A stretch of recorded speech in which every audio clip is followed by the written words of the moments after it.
centre de la République sœur de Mauritanie que j'étais venu visiter parce que hier il y avait la journée de la Mauritanie. Malheureusement, j'avais eu des engagements qui m'avaient empêché d'être présent.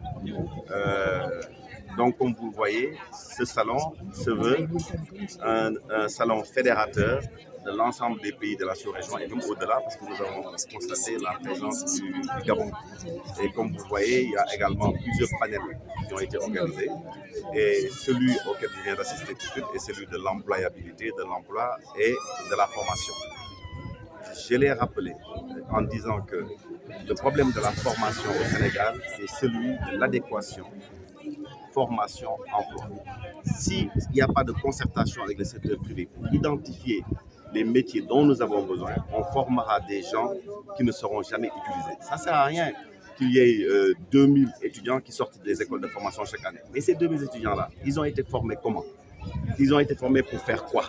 Et donc, il faut nécessairement que nous qui sommes les employeurs, créons la richesse, qui créons donc les emplois. Il faut qu'il y ait une concertation entre nous et les écoles de formation sous l'égide de l'État pour identifier vraiment ce dont nous avons besoin. Parce que si on a besoin de cuisiniers et qu'on nous forme un service, ça ne sert à rien. Si on nous forme un maximum de serveurs alors que nous avons besoin de maîtres d'hôtel ou de valets de chambre, ça ne sert à rien. Il faut aujourd'hui qu'on identifie les besoins clairs et nets et qu'il y ait une alternance au niveau de l'école et de l'entreprise. Ça, c'est extrêmement important. L'alternance, formation, école de formation et entreprise, c'est important. Ça permet à l'étudiant, avant même de sortir, de maîtriser un certain nombre de choses essentielles pour l'exercice de son métier. C'est extrêmement important.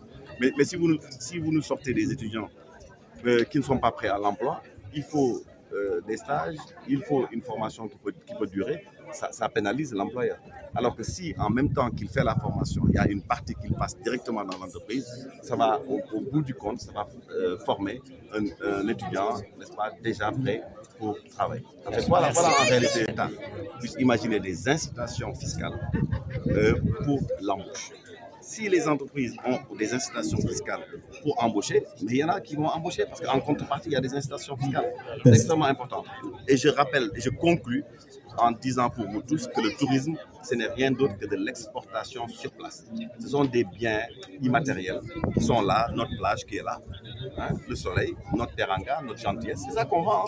Voilà, donc c'est de l'exportation sur place et qui dit exportation dit aussi encouragement, n'est-ce pas, à ce niveau. Voilà, vraiment, je me réjouis vraiment d'avoir eu cet entretien avec vous et j'espère que du conseil interministériel qui va se tenir bientôt, comme on a décidé le chef de l'État lors du dernier conseil des ministres, le secteur du tourisme attend de grandes annonces par rapport à ce conseil interministériel consacré à notre secteur.